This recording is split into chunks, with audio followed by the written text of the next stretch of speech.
সবে মেরাজের মূল ঘটনা ও শিক্ষা নিয়ে আমাদের করণীয়গুলো সংক্ষেপে জানার অনুরোধ করছি। ভাই নবী করিম সাল্লাল্লাহু আলাইহি ওয়াসাল্লামের জীবনে একটা তাৎপর্যপূর্ণ ঘটনা হলো মেরাজ বা ইসরা, মেরাজ এবং ইসরা। এটি নবী সাল্লাল্লাহু আলাইহি ওয়াসাল্লামের জীবনের সবচেয়ে অলৌকিক ঘটনা বলেই শীর্ষে। কোরআনে কারিমে আল্লাহ রাব্বুল আলামিন সূরা ইসরাতে একেবারে শুরুতে আল্লাহ বলেছেন, সুবহানাল্লাযী আসরা বিআবদিহি লাইলাম মিনাল মাসজিদিল হারামি ইলাল মাসজিদিল আকসাল্লাযী বারাকনা হাওলা। নবীজিকে আল্লাহ তাআলা মক্কার মসজিদে হারাম থেকে এক রাতে মসজিদে আকসা বাইতুল মাকদিস সেখানে আল্লাহ তাআলা তুলে নিয়ে গেছেন অলৌকিকভাবে। কিভাবে নিয়েছেন? এই সৃষ্টি জগতের সবকিছু আল্লাহ তাআলা যেরকম চালান ওইরকম আল্লাহ তাআলা তার নবীকে ওখানে নিয়েছেন, সেখান থেকে ঊর্ধ্বাকাশে ঊর্ধ্ব জগতে নিয়ে গেছেন, সপ্তম আকাশ ভেদ করে আল্লাহর আরশ, আল্লাহর সাথে সাক্ষাৎ এবং বিভিন্ন নবী রাসূলদের সাথে সাক্ষাৎ করিয়ে জান্নাত জান্নার বিভিন্ন দৃশ্য তাকে দেখিয়েছেন। কিভাবে? সেটা কি দামি কোনো দৃশ্য দেখিয়েছেন, সরাসরি নিয়েছেন, আল্লাহ ভালো জানেন। আল্লাহ তাআলা সে সমস্ত দৃশ্য দেখিয়ে তাকে আবার দুনিয়াতে পাঠিয়েছেন। তার এই ঊর্ধ্বে গমন এটাকে আর রাত্রিকালীন যে ভ্রমণ, এই উভয়টাকে আমাদেরকে এজ ইমানদার বিশ্বাস করতে হবে। আল্লাহর কাছে অসম্ভব বলতে কোনো কিছু নাই।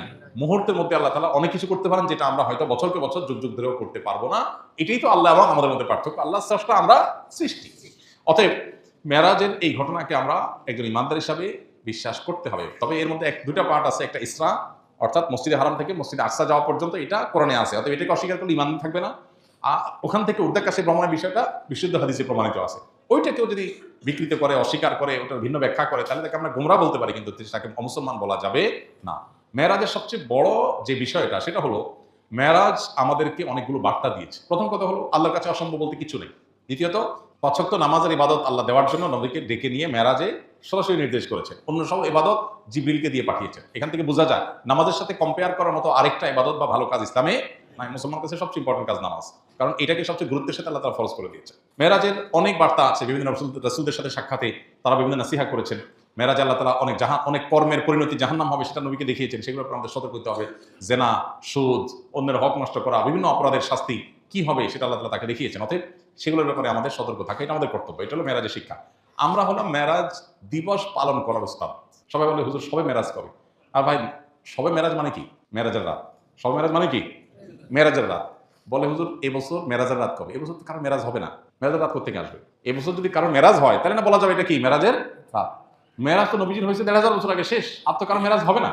এখন প্রতি বছর মেরাজ হয় কিভাবে? হ্যাঁ, আপনি মেরাজ দিবস বলতে পারেন। দিবস বললে আবার ওটা হয়েছে রাতে, আরেক মুশকিল। তাহলে মেরাজের রাত বলতে যদি বলেন যে মেরাজ দিবস টাইপ, তো সেটার ব্যাপারে কথা হলো, পৃথিবীতে কোনো আলেম চূড়ান্তভাবে নিশ্চিতভাবে বলতে পারবেন না যে ঠিক অমুক মাসের অমুক বছরের অমুক রাতেই মেরাজ হয়েছে। কারণ মেরাজের রাত কোন রাত ছিল, কোন মাসে ছিল, সেটা কি রমজানে, সেটা কি রজবে, সেটা নবী সাল্লাল্লাহু আলাইহি ওয়াসাল্লামের হিজরতের আগে হয়েছে, এটুকু নিশ্চিত। হিজরতের ১ বছর আগে, কয়েক মাস আগে, আরো বেশি আগে, এটা কেউ বলতে পারবে না। কারণ এটা নিয়ে ইতিহাসবিদদের নানাবিধ মত পার্থক্য আছে। এখন এখানে একটা বড় প্রশ্ন ওঠে যে এটা কোনো কথা হলো? নবীজির মেরাজের রাতের এই তারিখটা সাহাবীরা সংরক্ষণ করে না, কেমন কথা? এটার উত্তর হলো, সাহাবীরা আমাদের মতো এত দিবস পূজারী ছিলেন না। আমরা হলাম কি? দিবস পূজারী।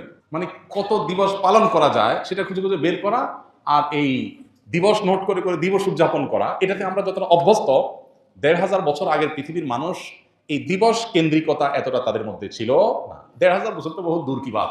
যাদের বয়স ৪০-এর উপরে বা এই কাছাকাছি বয়স যাদের, বা আরো বেশি যাদের বয়স, এদের একজনেরও দেখবেন জন্মের তারিখে ঠিক নেই। জন্মের ঠিক নেই বলে নেই, কিন্তু জন্মের তারিখের ঠিক নাই। কেন ঠিক নাই?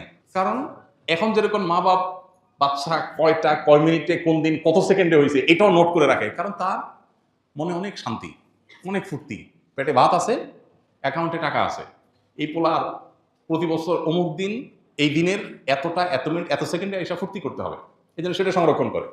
কিন্তু ৪০ বছর আগে বাপমার কাছে এগুলোর কোনো ভ্যালু ছিল না, এত দিবস কেন্দ্রিকতা ছিল না। তাদের কাছে বাচ্চা হয়েছে এটাই গুরুত্বপূর্ণ, নাম আছে এটা গুরুত্বপূর্ণ, কোন মাসে কোন তারিখ হইতেছে জানে না। এখানে অনেক মনে আছেন যে তার জন্মের সঠিক তারিখ সে বলতে পারবেন। আমাদের দেশে পাসপোর্টগুলো নিয়ে যারা কাজ করে তারা বলতে পারবে, বিশেষ করে গ্রামাঞ্চলে। বেশিরভাগ পুরাতন পাসপোর্ট নিয়ে কাজ করলে দেখা যায় যে সবার জন্ম তারিখ ১ জানুয়ারি। ফেসবুকে দেখবেন যে ফ্রেন্ড লিস্টে যারা আছে, উইশ করার জন্য আপনার কাছে নোটিফিকেশন আসে ১ জানুয়ারি। আপনার বন্ধুদের বেশিরভাগের জন্মদিন, কারণ তার জন্মের তারিখে ঠিক আসলে নাই, তার মা বাবা জানে তার জন্ম তারিখ হবে। এটা যদি ৩০ বছর ৪০ বছর আগে বাংলাদেশ হয়, তাহলে ১৫০০ বছর আগের পৃথিবী যদি চিন্তা করেন কোন দিনে মেরাজ হয়েছে, সাহাবীরা এটা নোট করার জন্য এতটা গুরুত্ব দেন নাই। তাদের বিষয় ছিল মেরাজ থেকে নবীজি কি আনছেন, কি নির্দেশ দিয়েছেন, কি বার্তা দিয়েছে সেটা।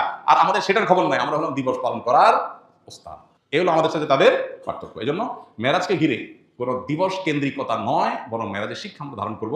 চলমান মাসে মেরাজ হয়েছে, এটা অনেক ইতিহাসবিদদের মত, তবে অনেকের মতে অন্য মাসও মেরাজ হয়েছে সে মতটাও আছে। বিধান এখানে আমাদের মেরাজকে কেন্দ্র করে আনুষ্ঠানিকতা না করে বরং মেরাজের শিক্ষাগুলো আমরা ধারণ করতে হবে, নামাজকে গুরুত্বের সাথে জীবনে নিতে হবে, জীবনের ফার্স্ট প্রায়োরিটি দিতে হবে 5 ওয়াক্ত নামাজকে। এটাই হলো মেরাজের সবচেয়ে বড় শিক্ষা গ্রহণ করা।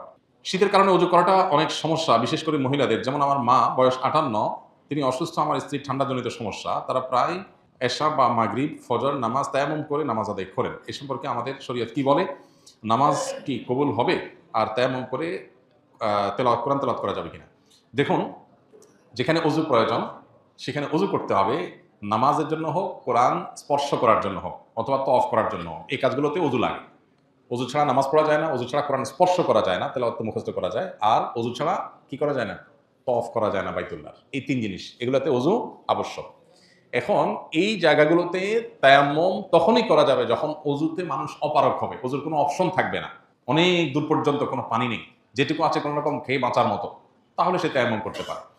এখন শীতের কারণে, আপনার এজমা রোগের কারণে, ঠান্ডাজনিত রোগের কারণে যারা অজু করতে অসুবিধা হয় তারা তো গরম পানিতে অজু করতে পারেন। আজকাল গরম পানি তো সব জায়গায় কম বেশি করার ব্যবস্থা আছে। আর কিছু না হোক, একটা ফ্লাস্ক কিনে সে ফ্লাস্কে তো আপনি গরম পানি ভরে রাখতে পারেন, এটা মিশে অজু করলেন। গিজার যদি নাও থাকে, আপনার যদি পানি গরম করার অপশন নাও থাকে, এটুকু অপশন তো একজন গরিব মানুষের ব্যবস্থা করতে পারে। তাহলে গরম পানিতে উজু করলে তো কারোর অসুবিধা হওয়ার কথা না।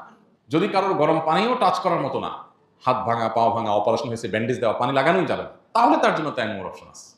কিন্তু এই যে ঠান্ডাজনিত কারণে তায়াম্মুম শুরু করে দিবেন, এত সহজ না বিষয়টা তখনই আপনি করতে পারবেন যখন অজু করার সকল অপশন আপনার কাছে বন্ধ হয়ে যাবে। আর আরেকটা বিকল্প আছে, মোজার উপরে মাসা করা।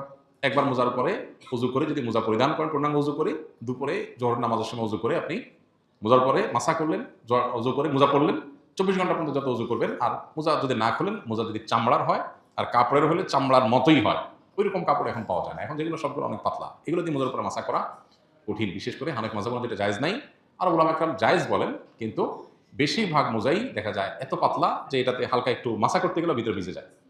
তো যাই হোক, মোজার উপরে মাসা করার মাধ্যমে আপনি 24 ঘন্টা কি করতে পারেন?